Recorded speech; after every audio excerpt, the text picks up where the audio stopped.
Israel युद्ध अब एक ऐसे मोड़ पर आ गया है जहां से अब कभी भी वर्ल्ड वॉर भी शुरू हो सकती है, क्योंकि इजराइल गाजा में घुसकर हमास को खत्म करना चाहता है। तो इजराइल के दुश्मन इस्लामिक देश भी धमकी दे रहे हैं कि गाजा में घुसे तो फिर इजराइल भी नहीं बचेगा। लेकिन इजराइल को किसी दुश्मन की परवाह नहीं है। उसे अभी सिर्फ एक दुश्मन दिख रहा है और वो दुश्मन है हमास के आतंकी, जिसके खात्मे के लिए वो गाजा पर 14 दिन से बमबारी कर रहा है। लेकिन इजराइल को पता है कि सिर्फ बमबारी से बात नहीं बनेगी, क्योंकि हमास को खत्म करना है तो गाजा में घुसकर हमास की सफाई करनी होगी। गाजा में ग्राउंड ऑपरेशन से ही हमास का पूरी तरह से खात्मा हो सकता है, क्योंकि गाजा में हमास ने जो सीक्रेट सुरंगें बना रखी हैं, उन सुरंगों को तबाह किए बिना हमास खत्म नहीं होगा।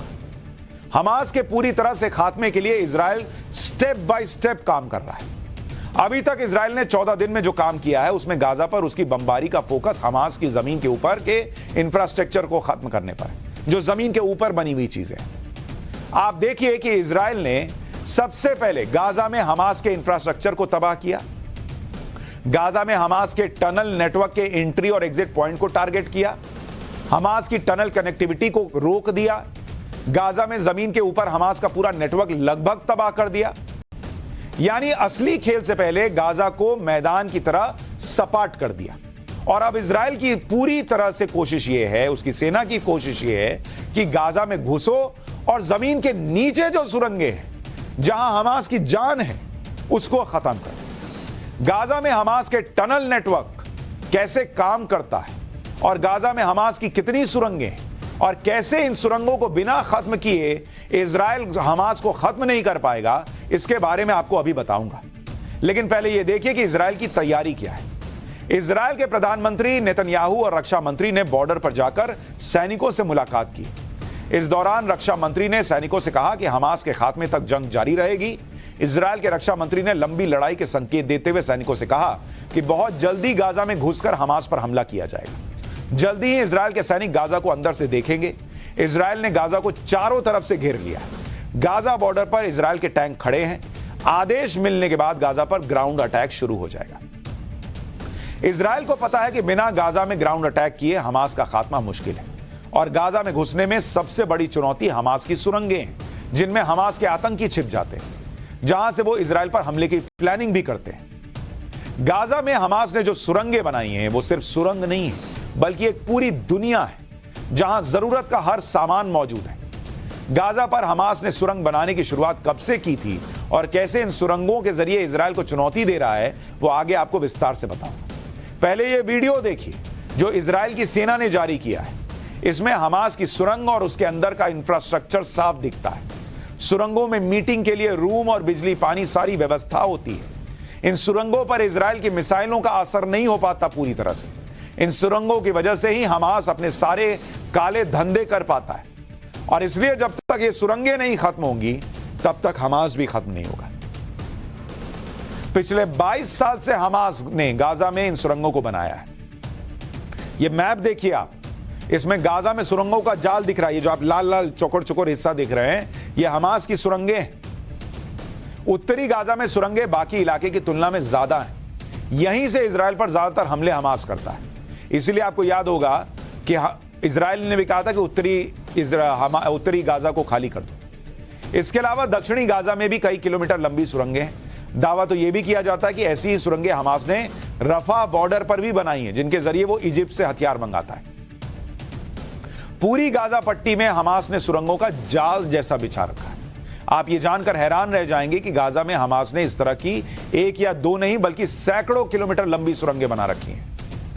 हमास की सुरंगों की कुल लंबाई 500 किलोमीटर है बॉस, 500 किलोमीटर, जबकि पूरे लंदन शहर में अंडरग्राउंड मेट्रो 400 किलोमीटर है। तो आप अंदाजा लगाइए कि कितनी सुरंगें बनी हुई हैं। हमास की सुरंगों को इजराइल गाजा मेट्रो भी कहता है। जमीन के 130 फीट नीचे ये सुरंगें बनाई गई हैं। सुरंग की चौड़ाई 2.5 फीट और ऊंचाई 6 फीट है। सुरंग की दीवारें और छत सॉलिड कंक्रीट से बनी है। सुरंगों में कई सीक्रेट रूम बने हुए हैं। सुरंगों का एक्सेस पॉइंट आबादी वाले इलाकों में होता है। घर, मस्जिद, अस्पताल, स्कूल से इसमें एंट्री कराई जाती है ताकि ऐसी जगह पर बम ना गिरे और एंट्री पॉइंट जो है वो बंद ना हो सके। गाजा में हमास ने इन सुरंगों को बनाने की शुरुआत कब और कैसे की थी, वो भी आपको जानना चाहिए। गाजा में सुरंगों के बारे में जानकारी जो मिली उसके मुताबिक इजिप्ट और गाजा बॉर्डर के इलाके में करीब 2500 सुरंगें थी। सुरंगों के जरिए हमास इजिप्ट से हथियारों की स्मगलिंग करता था। सुरंगों के जरिए ही कुछ संगठनों ने इजिप्ट में घुसकर हमले भी किए थे। 2010 के बाद इजिप्ट ने इन सुरंगों को तबाह कर दिया, लेकिन तब तक हमास को पता चल चुका था कि ये सुरंगें कितने काम की हैं और उसने पूरे गाजा शहर में सुरंगों का जाल बिछाना शुरू कर दिया था। हमास को यह समझ आ गया था कि इजराइल पर हमला करने और बचने के लिए सुरंगें कितनी कारगर साबित होंगी। और जब इजराइल ने 2005 में गाजा को खाली कर दिया तो हमास ने पूरा गाजा ही खोद डाला। साल 2007 में हमास ने गाजा में सुरंगों का जाल बिछाना शुरू किया।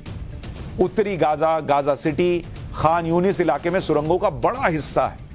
सुरंगों को बनाने का काम ज्यादातर रात में किया जाता है, जिससे इजराइल के सैटेलाइट इसे न देख पाए। पूरी गाजा पट्टी में हमास ने करीब 1300 सुरंगें बनाई हुई हैं। गाजा पट्टी की लंबाई 40 किलोमीटर और चौड़ाई 10 किलोमीटर है। इतनी सी जगह में हमास ने, आप सोचिए, 500 किलोमीटर लंबी सुरंगें खोद डाली। इतना बड़ा टनल बना रखा है, इतना मैसिव नेटवर्क बिछा रखा है टनल का।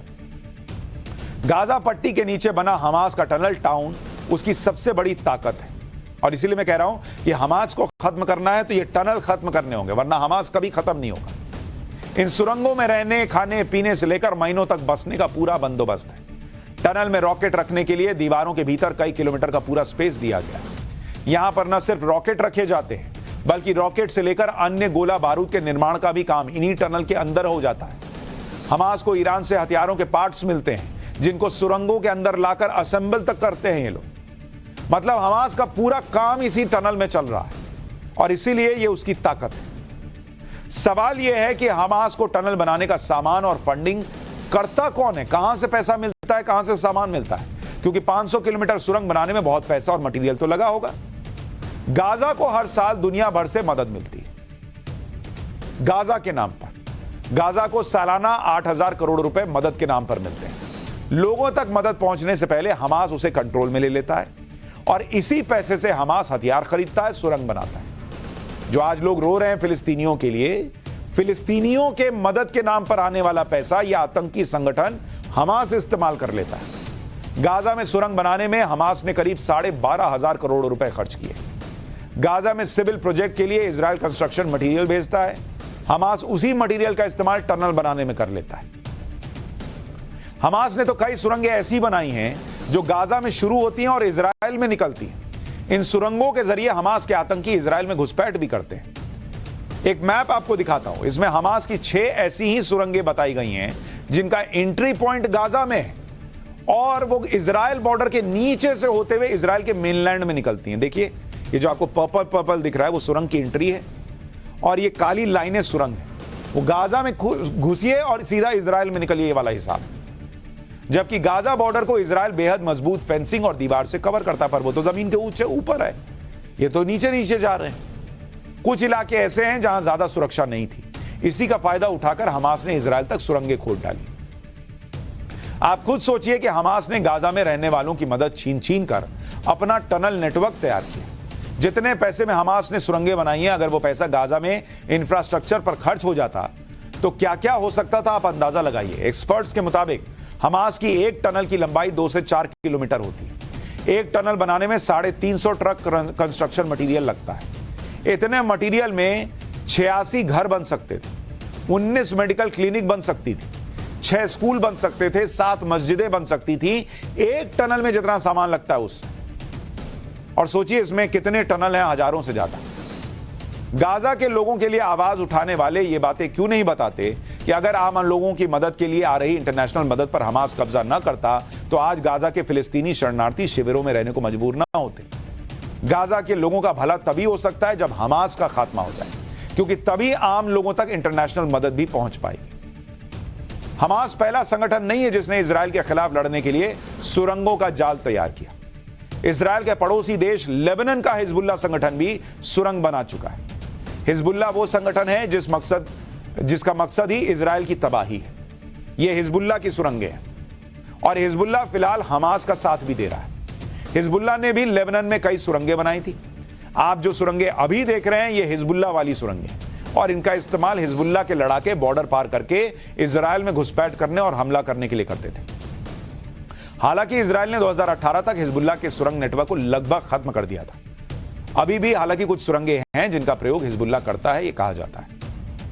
अब इतना बड़ा टनल नेटवर्क होते हुए इजराइल के सामने गाजा में घुसने की बड़ी चुनौती है, क्योंकि हमास की सुरंगें भूल भुलैया से कम नहीं और यहां इतना गोला बारूद है कि एक गलत कदम और इजराइल को भारी नुकसान उठाना पड़ सकता है। अगर आप गौर करें, गाजा में हमास के आतंकी घात लगाकर इजरायली सेना पर हमला कर सकते हैं। आशंका है कि इमारतों पर हमास के स्नाइपर बैठे, वो जो नहीं दूर से गोली चला देता है, वो इजराइल के सैनिकों पर ऊपर से भी हमला किया जा सकता है। इसके अलावा सुरंगों को विस्फोट के जरिए उड़ाया जा सकता है। इजराइल को हमास की पूरी सुरंगों के बारे में सटीक जानकारी भी नहीं है। सुरंग से निकलकर कभी भी हमास के आतंकी हमला कर सकते हैं। इजराइल की सेना के हमले में आम लोगों के मारे जाने की भी आशंका है। गाजा में ही इजराइल के बंधक भी हैं, उनकी जान को खतरा हो सकता है।